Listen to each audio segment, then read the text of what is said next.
Namaste and Hari Om to all the Atmajyotis. A very warm welcome to all of you. It's wonderful to be in the midst of so many jnanis, so many seekers of jnana. So it's a great joy to have you all in this virtual gathering.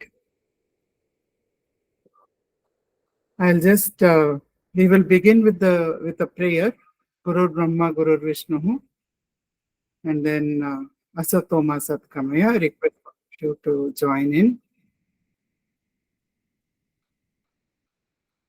Om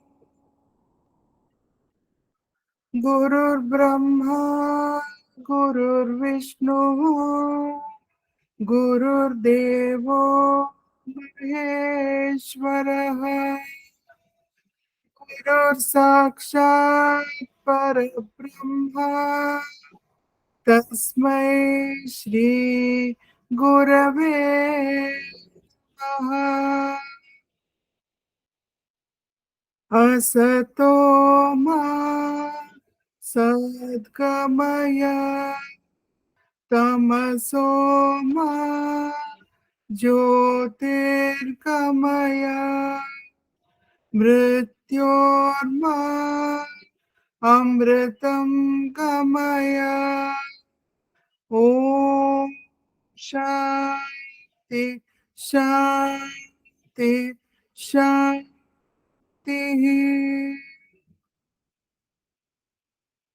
Let us offer our pranams at the lotus feet of Sri Narasimha Prabhuji and all the enlightened masters of wisdom.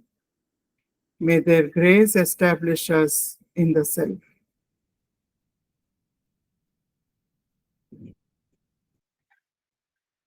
Yeah, so do beliefs hijack our decisions? In my profession of architecture, the entire process of designing is making decisions. So when we begin designing a building or an interior or maybe a landscape, I sit down with the client will give me a set of requirements which will evolve as our discussion progresses. So they have to make one decision after another. How many bedrooms do we need? Should it be an open kitchen? Do we want the living and dining to be separate, or should it be combined together as one space? Should the planning be completely open plan, or do we need some private zones in our house? Should it be a duplex residence, or should everything be at one level? So there are so many decisions to make while designing any kind of building, even if we take the simplest one to be a residence or a house.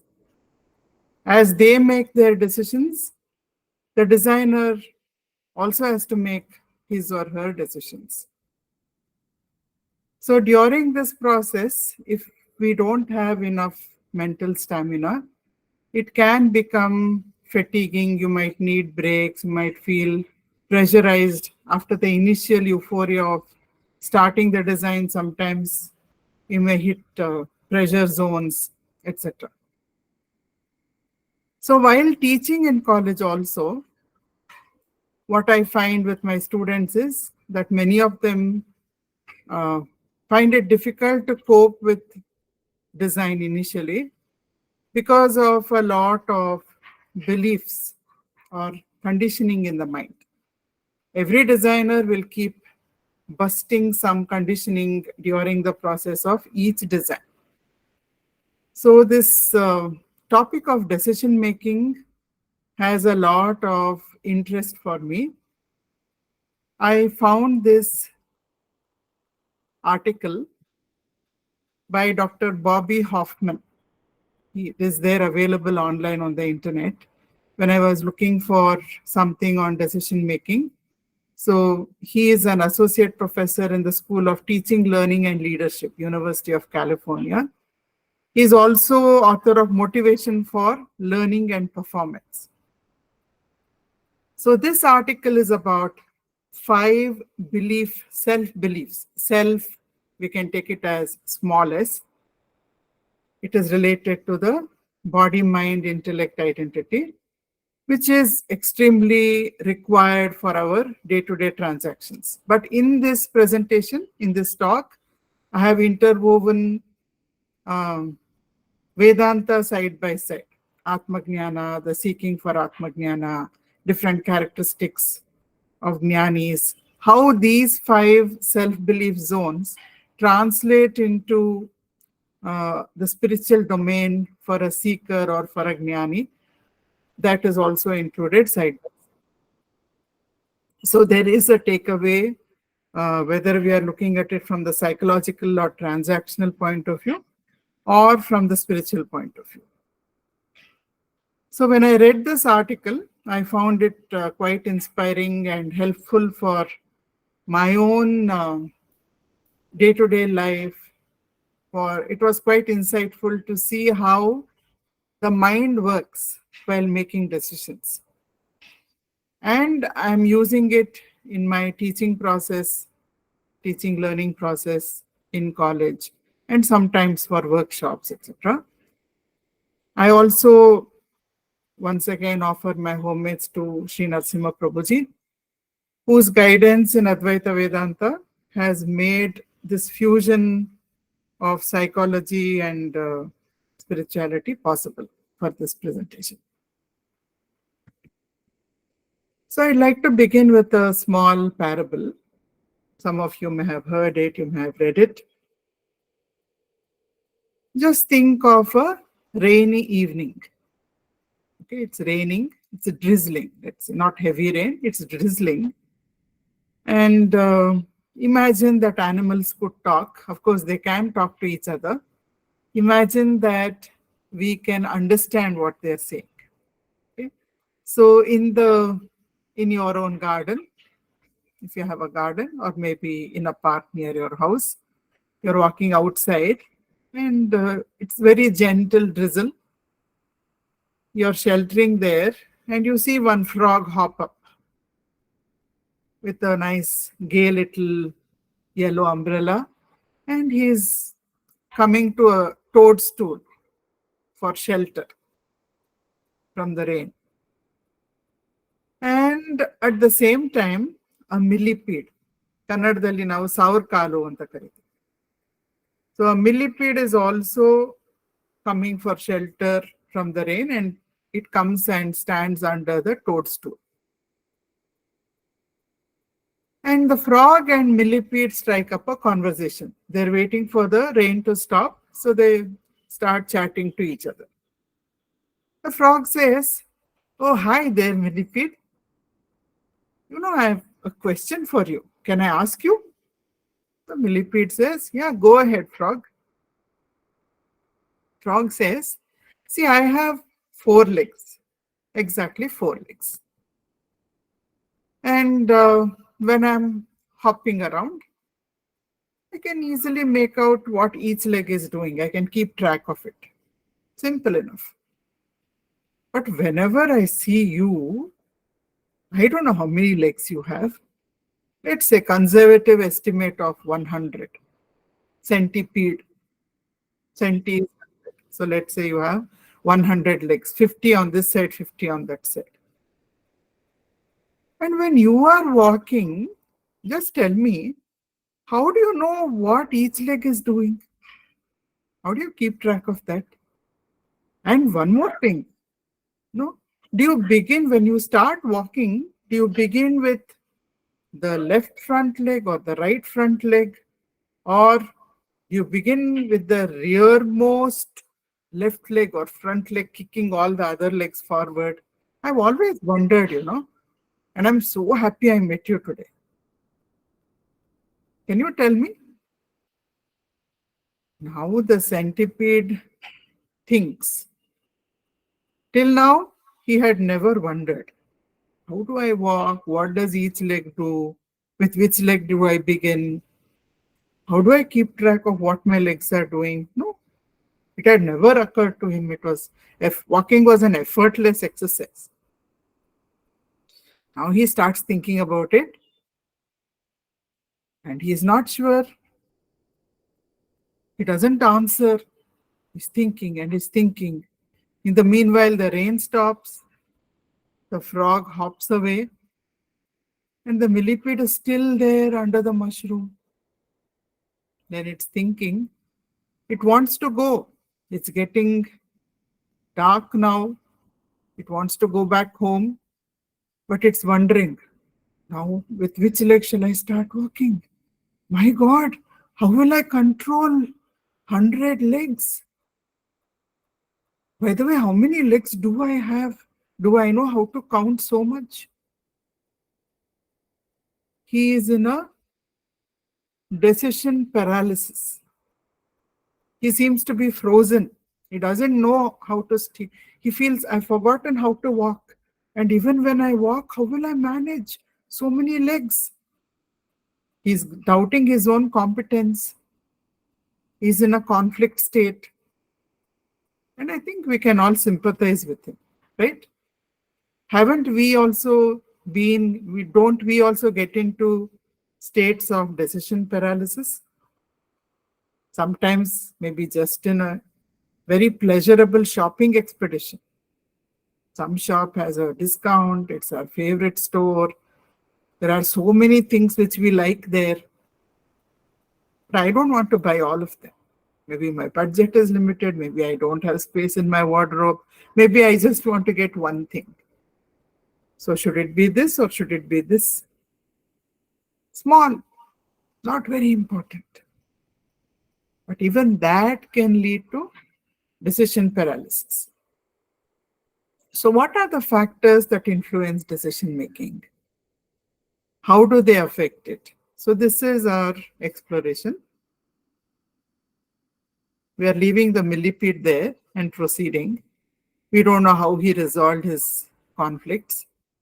So these are the 5 powerful self-belief zones that are defined by Dr. Bobby Hoffman in his article. Now the first zone is control. We'll go in detail into each one of them as we proceed through the talk. So first one is control. How much control do I have over that particular situation? On this, my decisions will be based. How much control do I feel I have? How competent do I feel at that point to deal with that task or that situation? So that will influence my decision making. What kind of value do I give to that task? Is it valuable for its own sake? Is it valuable for the end result? What is the kind of value I assign to that task? What is my goal in the task? Is it to learn something? Is it to impress somebody? So that will influence my decision. Epistemology is understanding of the nature of knowledge or intelligence. And it is a belief whether there is one solution or many solutions possible. Again, we'll explore that in detail. So we come to self-belief zone number 1. So under control, the first perspective, which Dr. Hoffman discusses, is called the external perspective. So suppose I have accomplished some task. I have cooked a dish, let us say, and for some reason it hasn't come out well. It hasn't come out as well as it usually does. So, people at home, maybe your family, they may start saying, what is this? Why is the pulao like this today? Or why is the soup like this today? Generally, your soup is good enough, but today, don't really care for it much. So do I hold external factors accountable? Maybe I start saying the vegetables may not have been so good. The cooker somehow didn't behave today. The electricity went off, so I couldn't see properly. All may be true. But do I generally hold external factors accountable for my success or my failure, which could be a blame game when it is negative, or dodging compliments when it is positive? Is this how I normally deal with any situation, how I normally view any situation? So if we translate it to Vedanta, am I attached to the body, mind, intellect identity? Do I believe that I am the body, mind, and intellect? When I believe this, if this is a core belief to which I subscribe completely, the way I make a decision will differ. It will not have much viveka in it. Atma, anatma viveka, nitya, nitya viveka, chetana, jada viveka. There are so many kinds of viveka or discriminations. So maybe I will not use any of them, and I will only consider the transactional aspects while making a decision. Then we come to what is called the internal perspective.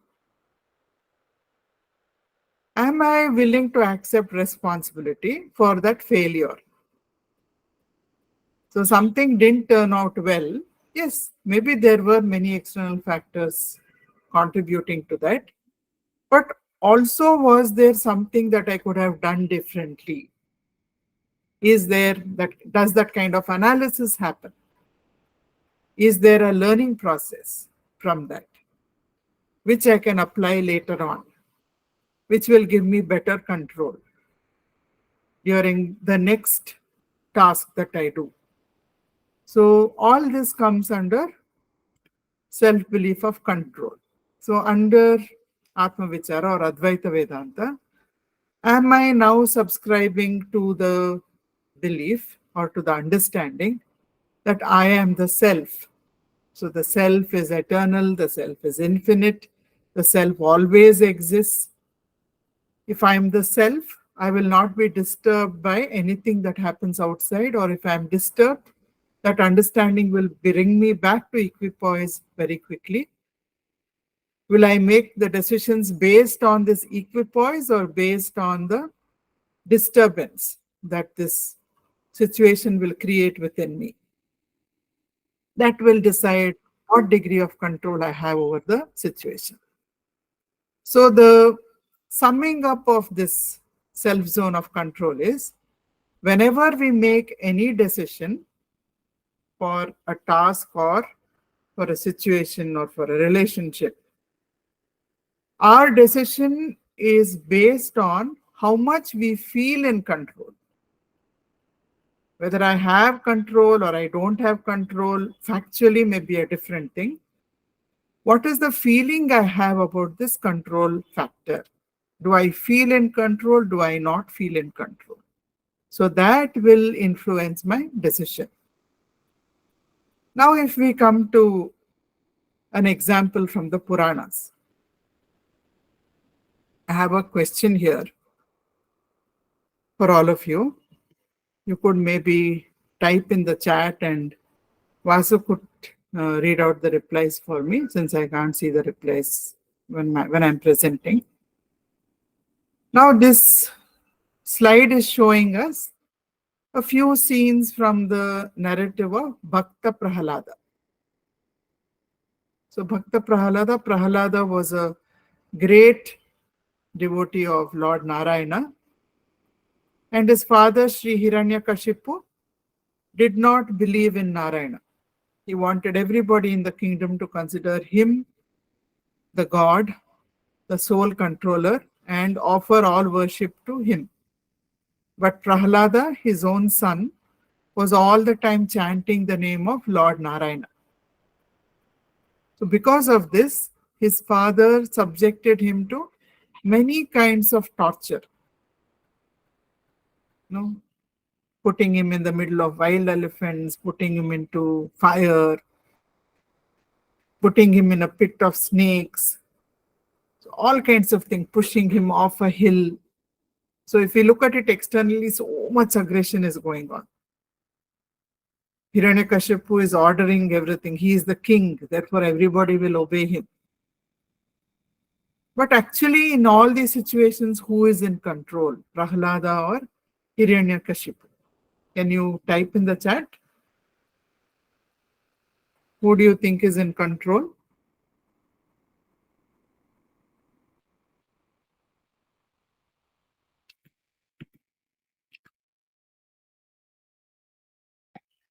I'll try to see whether I can come out of the presentation so I can see the chat.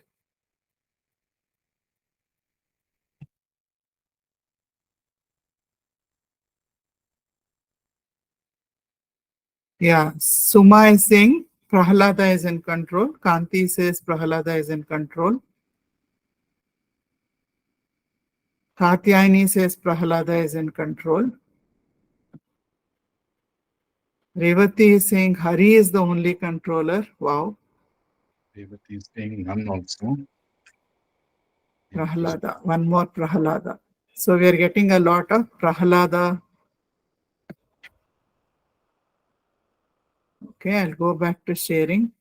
Revati Shankar is saying none. No one is in control. Again, Revati has updated, I think. Hari is the only control. Okay. So let me go back to the presentation. Revati Joshi ji is saying Prahalada.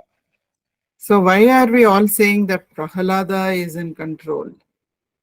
Even though obviously Hiranyakashipu is inflicting so much torture on Prahlada, still why is Prahlada in control? Because chanting the name of Narayana, Narayana, Narayana, Narayana, what is happening? His mind is in union with his Ishtadevata.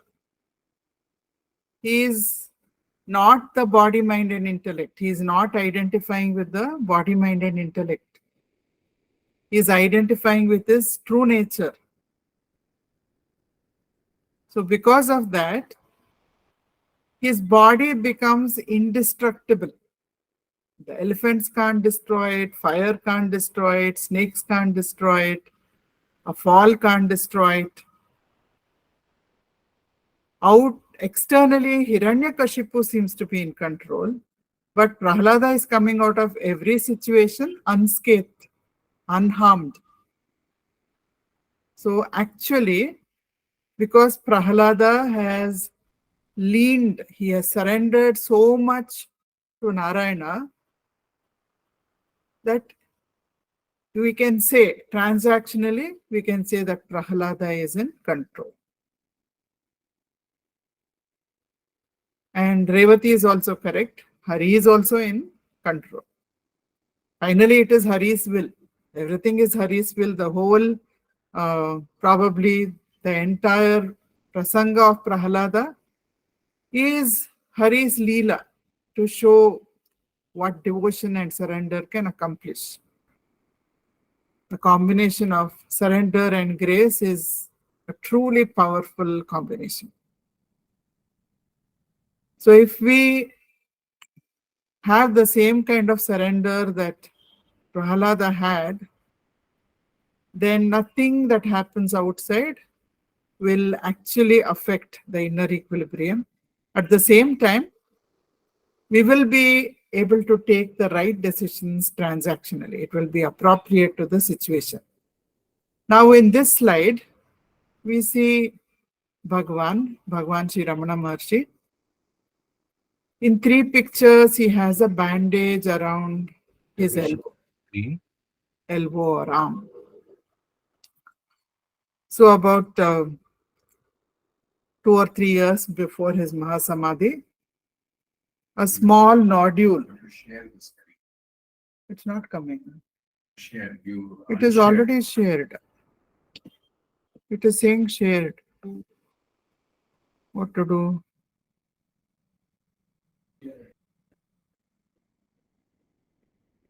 Just give me a minute. Now it's coming. Okay. Now? Okay. Yeah. Okay. So a small nodule appeared on his elbow, which the ashram doctor removed. And then this nodule kept growing back again and again. So Bhagwan would jokingly refer to it and say, look, a Shivlinga is growing on my arm. And it was operated upon twice. It was a sarcoma, that means a bony tumor growing on the bone, which was sitting on a nerve. So it was extremely painful. Normally, this would be done in an operating theater with general anesthesia, but it was carried out in the ashram dispensary itself using local anesthesia. So even after the surgery, during the entire period of the illness for the body, there was no change in Bhagwan's inner being of bliss and peace. We see that radiant smile and laughter on his face, his concern for devotees, his compassion, his commitment to meet every single devotee who came, to be able to guide them, to be able to just be present in the meditation hall when everybody was there. So there was no change in any of this. The role that he was playing of Sadguru continued. Inner peace, inner bliss, unchanged. So this we see. We can also see this in the life of Ramakrishna Paramahamsa. We'll probably see it in the life of every great master who was abiding as the self. All the time, 24/7/365, they are aware of their true nature and they never identify with the body, mind, and intellect. But the body mind complex is used for Lokahita, for Loka Kalyana, for teaching Jnana to all seekers who come there. So, for whom is the pain? Is it for the body or is it for the self? The life of every Jnani tells us it is for the body. Prarabdha karma continues to work on the body, but it can never affect the self. The Bhagavad Gita says the self cannot be burnt by fire, scorched by fire. It cannot be become wet from water. It cannot be sliced or pierced by a sword. It is impenetrable. It is unchangeable. It is nirmala. It cannot in any way be affected or changed. So that we see in the life of every Jnani. Now we come to the second belief zone of competence. So what are the factors under competence? The first factor is self-worth. There is a kind of feeling that all of us have. I am useful to society, or I am a worthy person. Maybe I attribute that worthiness to different things. I'm a good homemaker, or I'm a good mother, I'm a helpful person, I'm a efficient professional, I'm a good friend. So we have our own definition of us, of what we are, the small self. So there is this feeling of feeling worthy. Sometimes people may not feel worthy. That could also be the case. So the self-worth, if we take it as a deep undercurrent in the subconscious mind, in every situation, we consciously or unconsciously evaluate our own competence. Do I have the skill for this? If somebody suddenly calls us, can you come and sing a song? It's not a planned thing. They'll just request us on the spot. Can you come and lead a bhajan? Can you come and sing a song? Can you come and draw a picture? Can you come and give a talk? Can you come and cook a dish? Don't know what it may be. So at that point of time, immediately there is a analysis of our competence that goes on inside. At that point of time, am I feeling competent? I might be a very good cook, but on that particular day, maybe I'm not feeling very well. Maybe I'm tired because of something. Maybe I'm just not in a mood to cook. Or in the morning, some dish that I cooked got spoiled. Therefore, my idea of my competence has come down the scale. So, how competent do I think I am at that point of time? How competent do the people around me think I am? Maybe my friends are there and they start saying, oh, you, okay, go and cook. You're a very good cook. Or somebody who is there has come to my house and eaten something, a burnt dish cooked by me. They might say, oh, you are going to go and cook. Then today I should go and eat somewhere else. So it depends on the evaluation of the people around us or evaluation of the people who have got into our heads. Maybe an old primary school teacher, maybe our parents, grandparents, peer group. I remember in my own, when I was studying in primary school, my teacher, one of my teachers, my maths teacher used to say, you're very poor in maths. Vani, you're so poor in maths.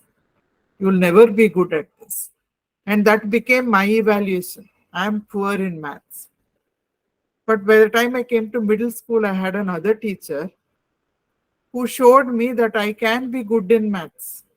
That actually maths is a strength for me, which I myself was not aware of. So then my evaluation changed, my evaluation of my own competence changed.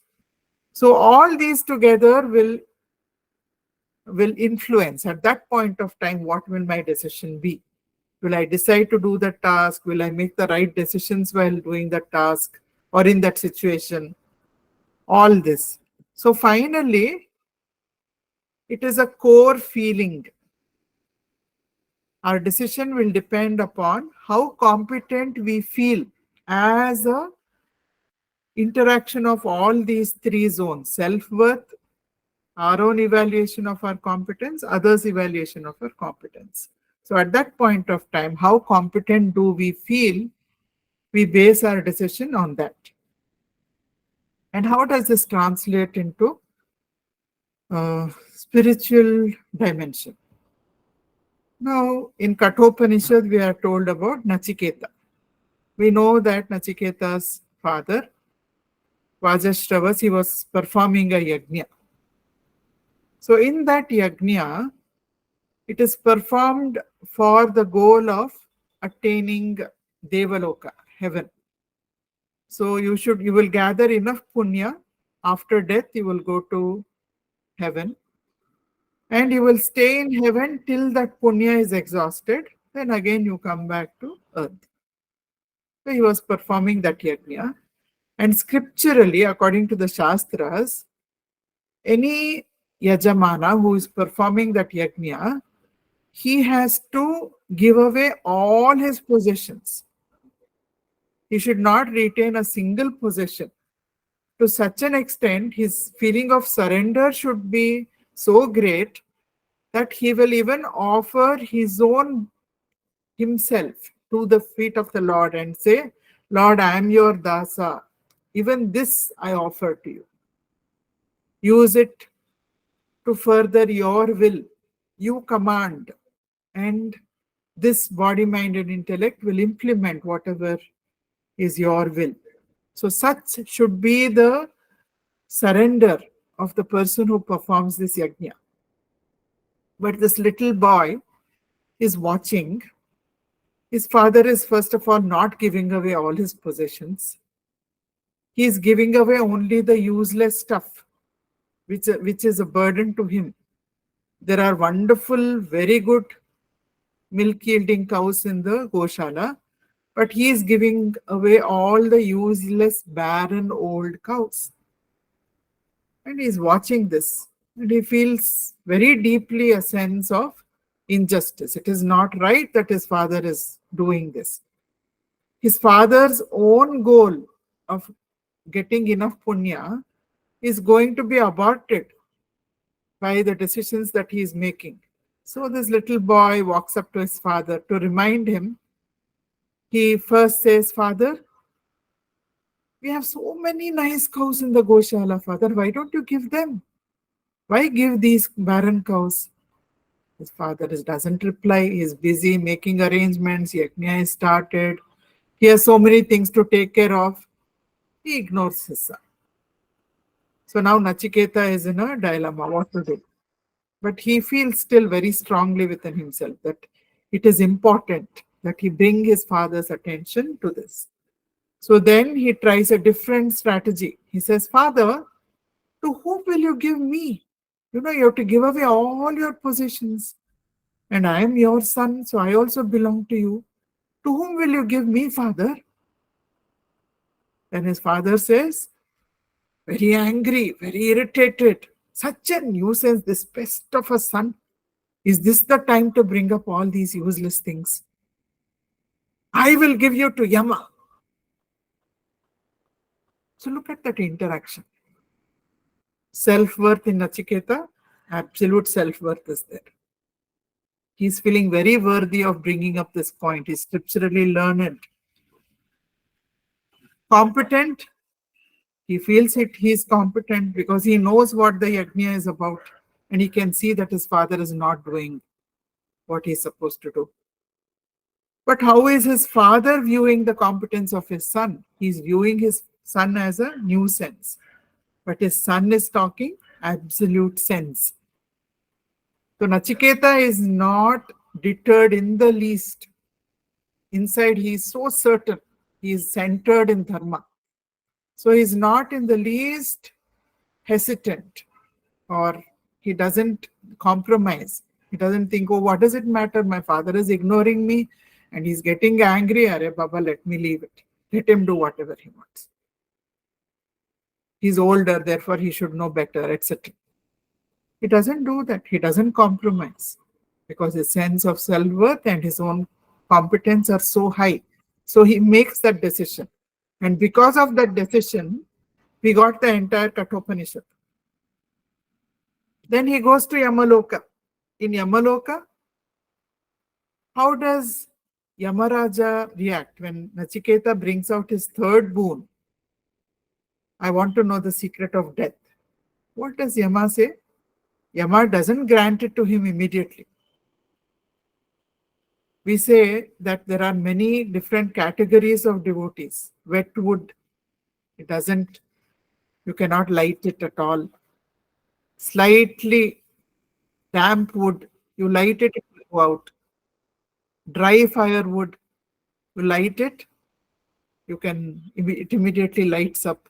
Gunpowder, you just bring a match near it and it will explode.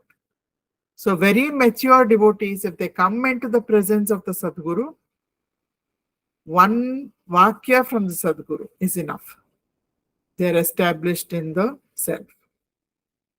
So Nachiketa is standing there and Yama wants to see. Yama is not sure about his competence. So again and again Yama offers him so many different boons which anybody else might have snatched at. "I will make you the monarch of the entire earth. I will give you an unlimited lifespan. You will have sons and grandsons who will live for a long time. I will give you horses, camels, cows." You must remember that those are the wealth of the yesteryears. It was measured in terms of elephants, horses, camels. "I will send apsaras to you.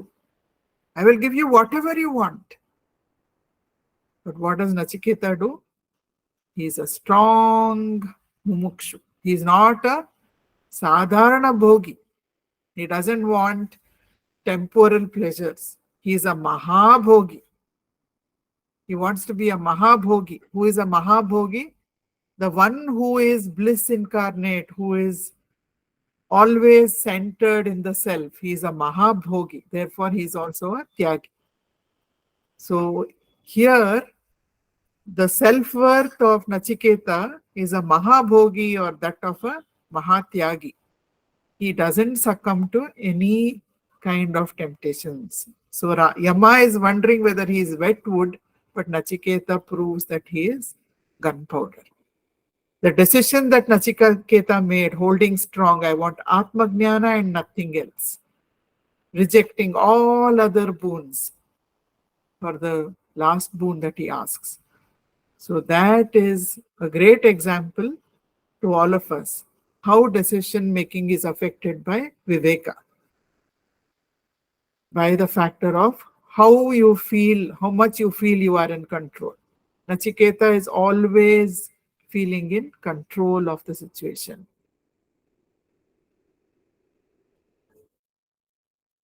Is always feeling competent for the boon that he is asking. This is a picture of Narendranath, which was the birth name of Vivekananda, Swami Vivekananda.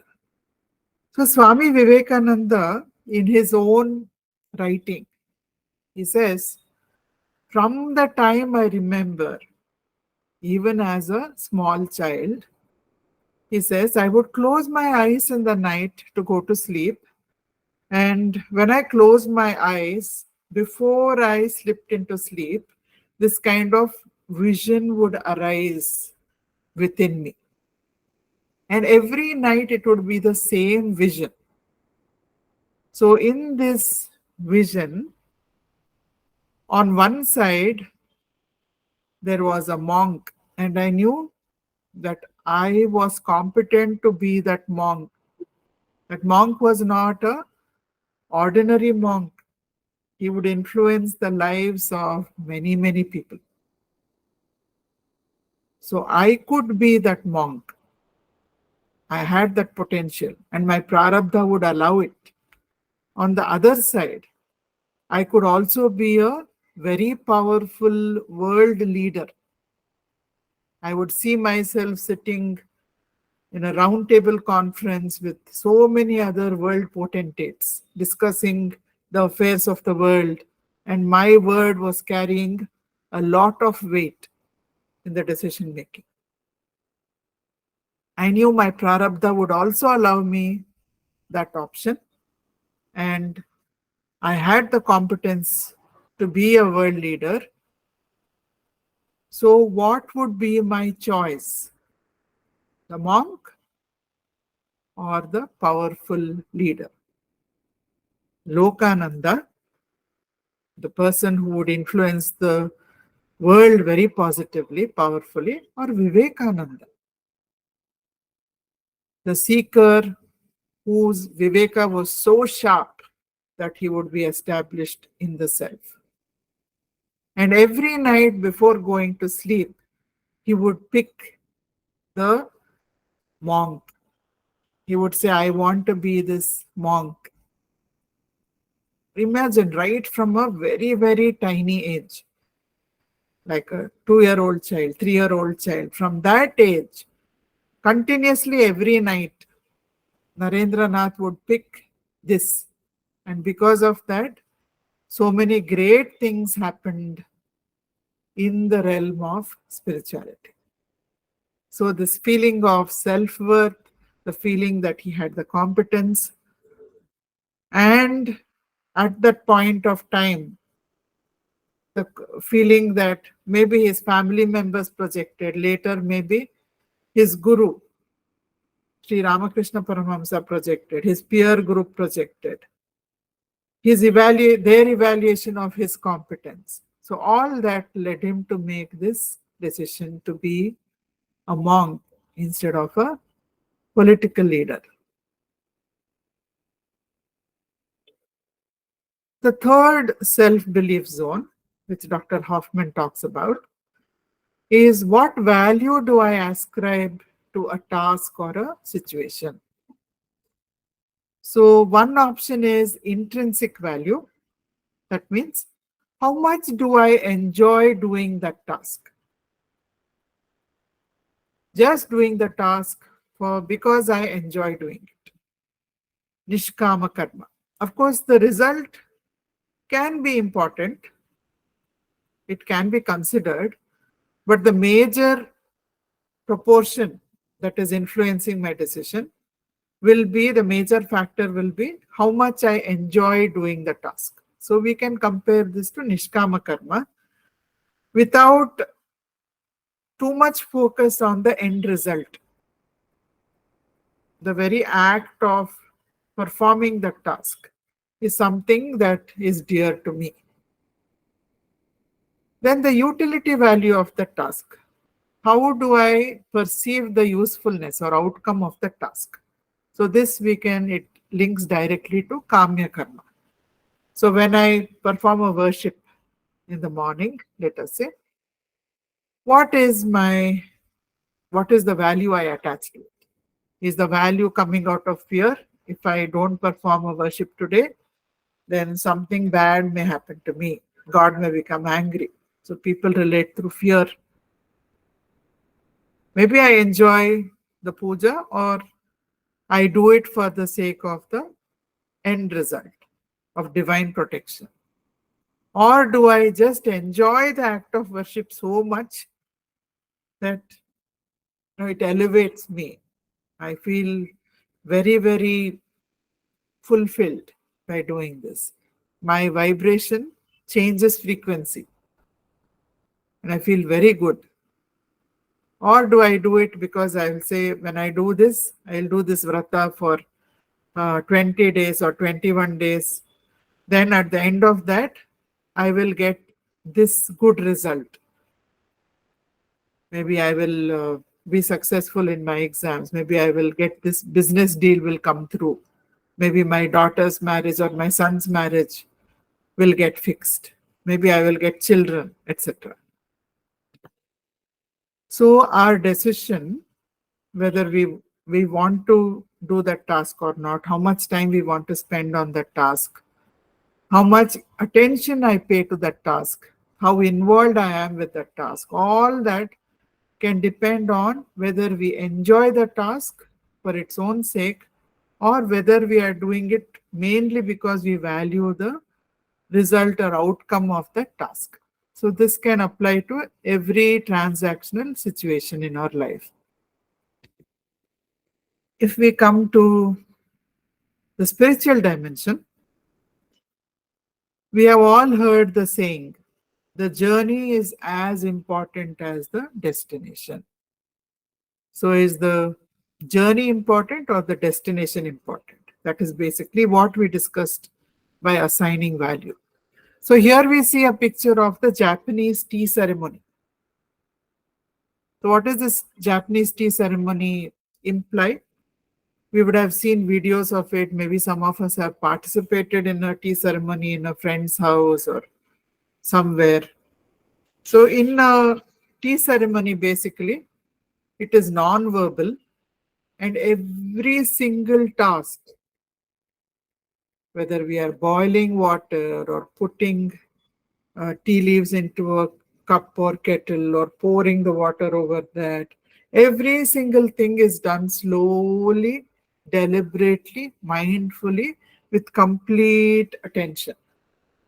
The mind is body, mind, and head, heart, and hand are supposed to be fully aligned here. So the tea ceremony is actually telling us every single task that you do in your life should be done in this way, with total alignment of head, heart, and hand. So whatever the hand is doing or the body is doing, the mind is aware of. Complete attention is there. No other thought, no other things are allowed to interfere with that at that point of time. And there is joy in it. The heart is involved. That means I am also enjoying it. I like doing it. There is no resistance against that task. For instance, suddenly, maybe during COVID, we didn't have much house help.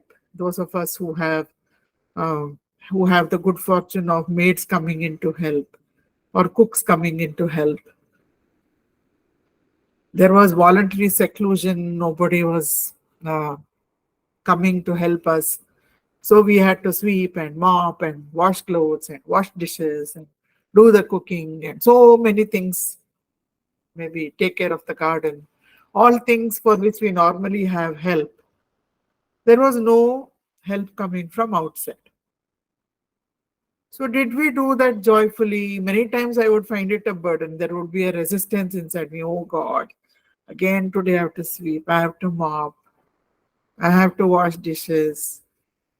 So the heart is not in alignment. The body is doing, the mind is sort of attentive, not fully attentive also, because the heart is not involved. Only when I love doing what I do, the mind, heart, and hands will be in alignment.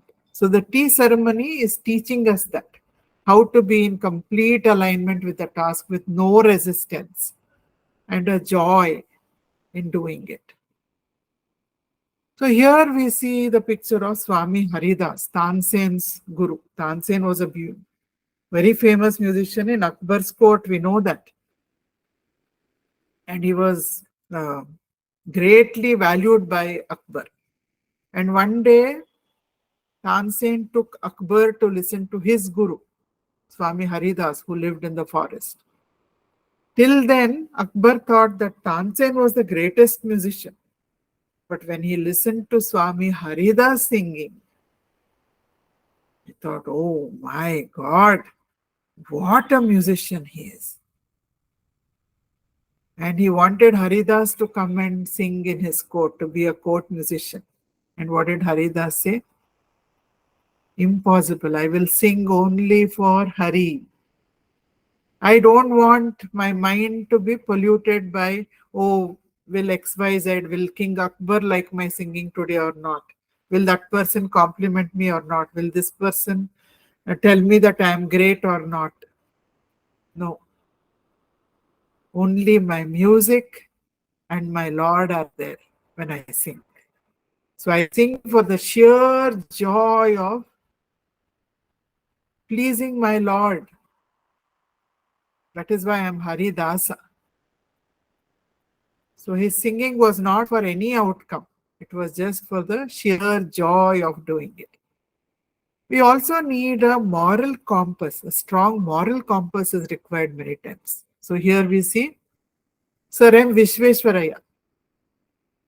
All of us may have read of this incident that when he was the Diwan, he would sit in his office till 5 o'clock or 6 o'clock.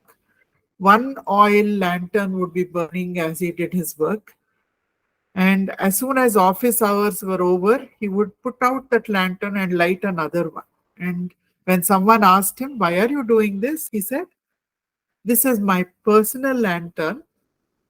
And now whatever work I'm going to do is my personal work. So I will not use the office lantern for that work. I don't want that extra lantern to be used. That money of that oil, etc. I don't want that on my conscience. So a strong sense of dharma. He said to give real service, you must add something which can't be bought or measured with money. So that sense of that viveka, that sense of dharma, that moral obligation, that moral compass. Someone else may say, what does it matter? 5 minutes, I will just do this and go.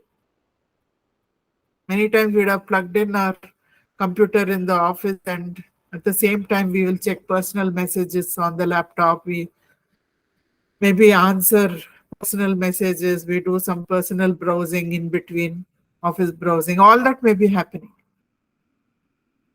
There may be blurring of boundaries, but here clearly no blurring of boundaries. For him it was very important and he had time and energy to do it because of his strong moral compass. Recently, my Karana Guru, Sri Narasimha Prabhuji, was telling us how yatras worked. So he would say, the journey is as important, he has said, journey is as important as the destination, as the Yatra Sthala itself. So in the olden days, when somebody wanted to go to Kashi, maybe it would take a year to get there and come back. And they did not know. Mortality rate was so high, diseases were there, epidemics were there. They didn't know whether they will actually come back or pass away somewhere during the journey or at the Tirtha Sthala. So they would maybe set out on foot or bullock cart, or depending on their economic status. On the way, they'll stay at somebody's house. So they get to know everybody has the same kind of problems that I have, tapatraya. Whatever is hidden deep in the subconscious, all the vasanas, when we go out of our comfort zone, they all start surfacing. The minute when we travel, if the accommodation is not comfortable, our flights are delayed, or train seats are not good, so many inconveniences may come up during a journey. Nowadays, we are mostly in our comfort zone and we don't get out of it much. But in those days, that entire period of 1 year, they would be practically out of their comfort zones. Somebody had to feed them. Don't know what kind of food they will get. Don't know where they will get accommodation. Maybe someday they sleep under a tree. So it goes on like that. During that time, tapatraya, adi bhautika, adi daivika, adhyatmika, all three aspects of difficulties will come up. You may question your faith. Oh Shiva, I came to Kashi too. I'm coming to Kashi for your darshan. Why are you putting me through such difficulties? So Adi Daivika, faith itself may be questioned by the devotee. Maybe somebody passes away in the family on the way. You don't know. Adi Bhautika, physical difficulties. Adhyatmika, inner strength. Do I have enough faith in the self, faith in the fact that this will give me spiritual strength? It will take me to mukti. Do I have enough mumukshutva? So everything will everything will be challenged, and inner vasanas will start surfacing during the journey. And you have to deal with it. You will become aware of it only when it surfaces. Otherwise, it is hidden deep inside. And you feel your sense of self-worth will be very good. But when all the vasanas start surfacing, that is when we understand. We need to throw out the vasanas one by one. Take out this belief. This is a disempowering belief for me. Why is it there? It is not in alignment with my Sadguru's teachings. It is pulling me towards I am the BMI identity. I need to throw this out. I should not subscribe to this belief which I absorbed in my childhood anymore. Out, out. I don't want this. I don't want this belief. I don't want this belief. So one by one, we start shedding. We look at the beliefs and we start shedding them one by one.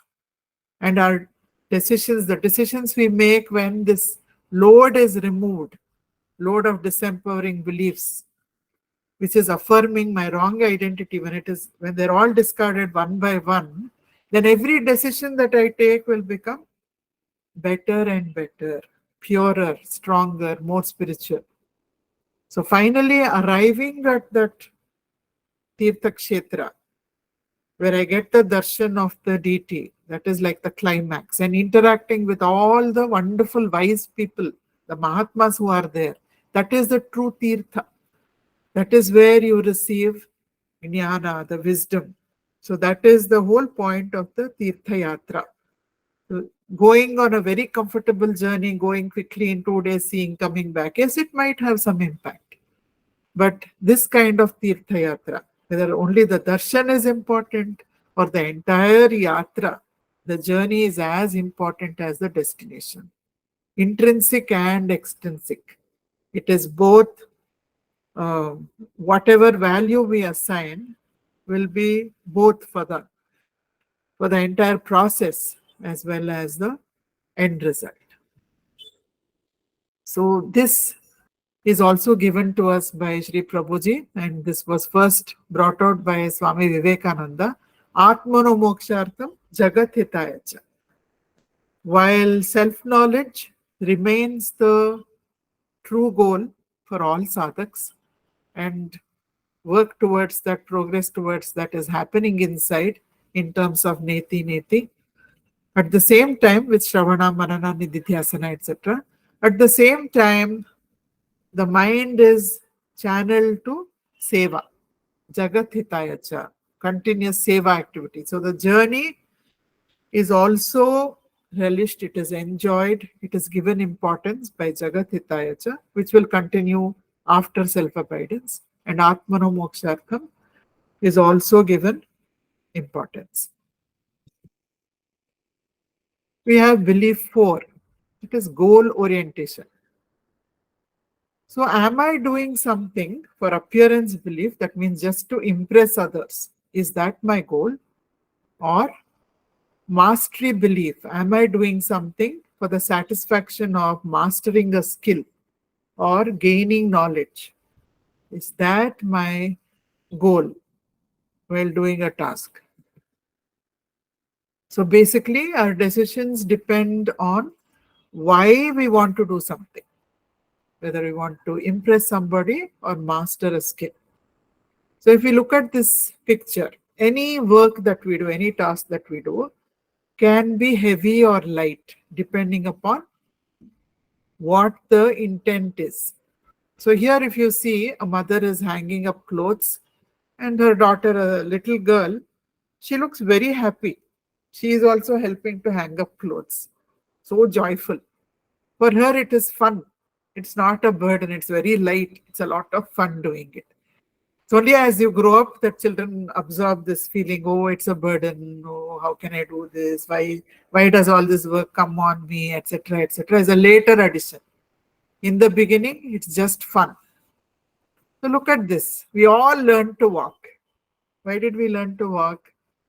It was fun. Something we wanted to do very, very badly. In one way, yes, it is instinctive. In the other way, it was something that was all consuming for us. We had to do it at that point of time. I wanted to learn that skill of walking like my parents. So learning was the objective. We all see Walt Disney movies. So he was a farm boy growing up in a poor farm. He was good at drawing. Drawing was a passion for him. Also, storytelling was a passion for him. So over a long career, through many different kinds of challenges, difficulties, etc., he incidentally built a multi-billion-dollar empire. But what fueled his journey was the passion of drawing and storytelling, which he reveled in actually. So this was the fuel that led him, and it made him feel the entire journey, which had so many challenges, many times leading to bankruptcy, etc. Nothing was too heavy. He could come out of it. He could again see the light because of the passion and the fun that he was having. So here, are we trying to impress somebody, or are we doing because we are interested in doing it? We see a picture of a ashram. So ashrama means where there is no shrama. There is no feeling of burdenship. I don't feel something is very heavy, very difficult, lot of effort is required. That is not there in an ashrama. Why? Because there is uparati. What is uparati? There is love for doing that task. I start enjoying the meditation. I start enjoying the manana. I start enjoying the shravana. I start enjoying the seva. So there is no effort there. It's fun. I love doing it. So titiksha. So in the process, when challenges and difficulties come up, this uparati will keep us make me feel as though I'm levitating and it doesn't pull me down so much. Non-doership. Either I offer the fruits of action to Ishvara, Or we start doing everything with the feeling I am not the doer. Everything is happening in the presence of the self. More and more we start feeling that way. We start believing that the lighter and lighter any task feels, the joy of seva, the joy of surrender. Lord is working. The Sadguru is working through this body-mind complex. God is working through this body-mind complex. So that also makes all tasks very light. So in this slide, we have pictures of Hanuman. Since we had the Ram Mandir recently, this entire slide is dedicated to his Dasa Hanuman. So Pavana Putra Hanuman, he flew to Lanka over the ocean. He grew gigantic, he grew so light. Of course, he is the Vayuputra. How did that happen? No sense of doership. Complete surrender in the Lord. Rama, you need this to be done, you will make it happen. That is the symbolic meaning that we have to see in this. His leap from one bank to the other bank of Lanka over the ocean. There is no feeling of doership. There is complete surrender, which makes everything so light, so effortless. Then when they were building the Rama Setu, what happened? All the Vanaras, it was difficult for them to carry the stones. The stones were sinking in the ocean. That's what the story tells us. Then they started writing Sri Ram. So if I write Sri Ram on a stone and put it in water, will it float? Unlikely. Every Vanara there had complete surrender to Sri Rama. They said, it is your will, we are doing it as your seva. Therefore, when I use your name, it will float. And all the stones floated, and it was possible to build the entire bridge. Here we see a Hanuman coming with the Sanjeevani Parvata. My Lord requires this. Lakshmana has to be saved. Only the herb of Sanjeevani can save him. Non-doership, surrender. Then we have this story where Bhima was searching for the Saugandhika Pushpa, the flower.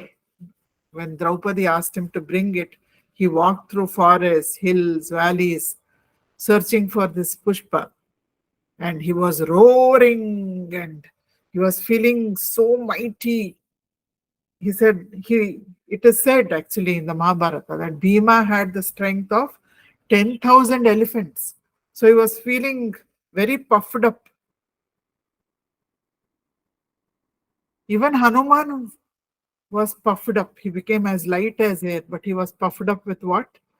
With humility, with surrender. Here Bhima is puffed up with what? With vanity. So Bhima is roaring. The forests are so quiet, just animals, birds chirping, here and there a sound made by an animal, the breeze rustling the leaves. So peaceful, but Bhima is creating a ruckus as he walks. He roars. He says, I am the mighty one. Nobody can defeat me. I am the brother of Hanuman, Hanuman, the great hero, I am his brother. And on the way, in the path, is an old monkey. We know the story. And the tail of the monkey is obstructing the path. So he asked that monkey, remove your tail. And Hanuman, because that monkey is Hanuman, come to teach Bhima a lesson. He says, you remove it yourself. I'm too old. I'm too tired. So then Bhima tries and tries and tries, but he cannot lift the tail. Why? Doership. Doership is very heavy.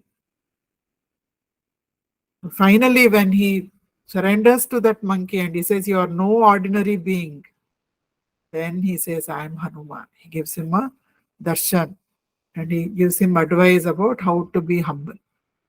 So humility, surrender, non-doership, these are all making light work for us.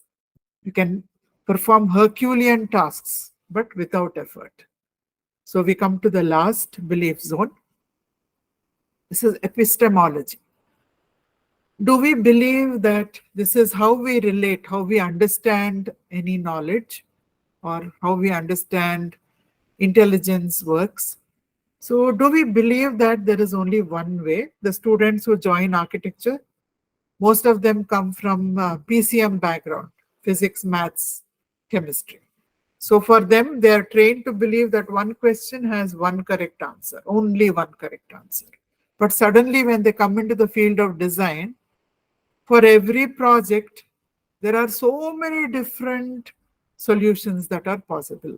Alternative solutions can be generated. When most of them can work well also if we take care of it. So that's why when a client comes, I actually generate about 8 to 10 different design sketch schemes for their building. And finally, the best 3 I select and I show it to my client.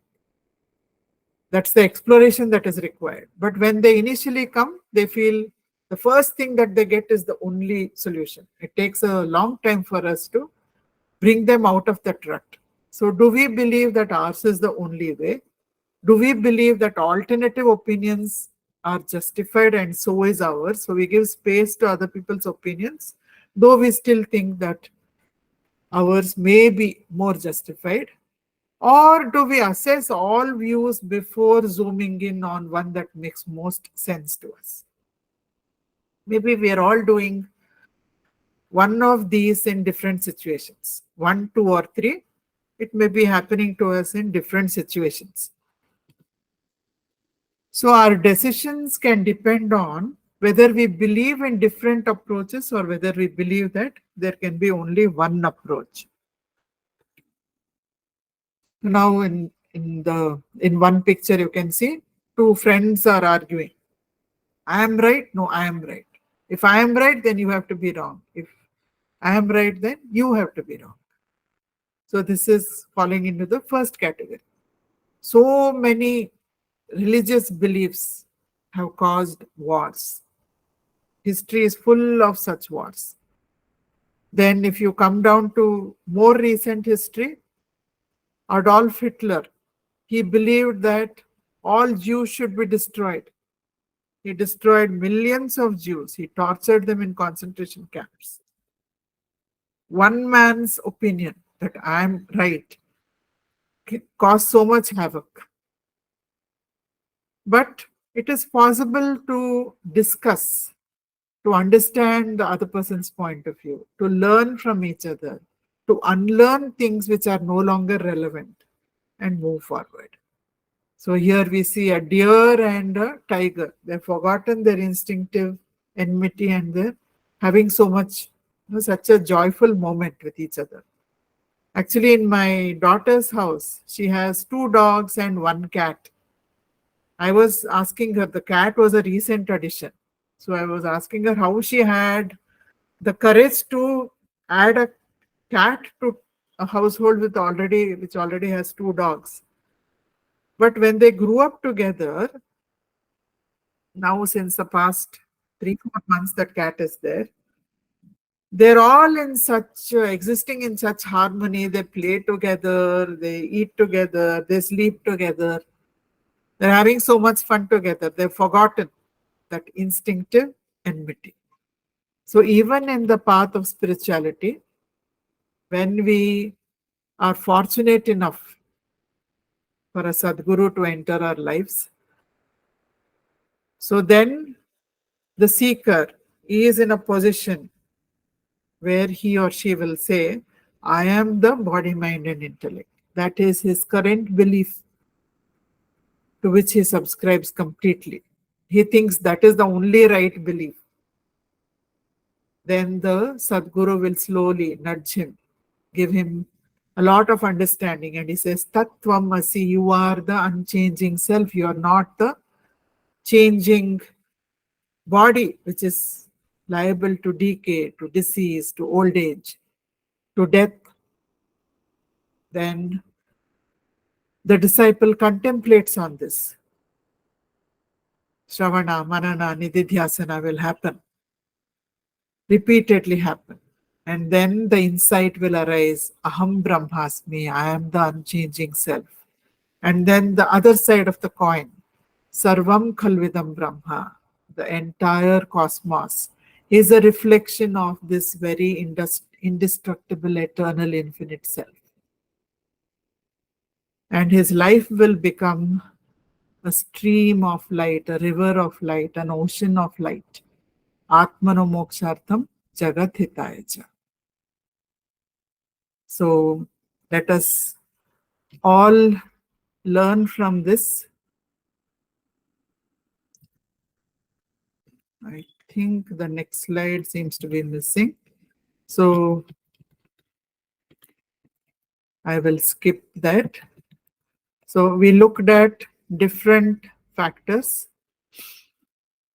We looked at 5 different belief zones. We began with the belief zone of, I will go back to the initial slide so you can all see it, with control, but I'll go back to that. Yeah. So 5 zones of control: competence, value, goal orientation, and epistemology. The 5 very powerful self-belief zones in psychology, that these are core beliefs held in the mind which affect our decisions moment to moment. Also, in the path of spirituality, we have seen how these are applicable for Atma Vichara and for Atma Jnana. So, once again, offering gratitude to my Sadguru, Sri Narasimha Prabhuji, to each one of you in the virtual gathering for your wonderful divine presence.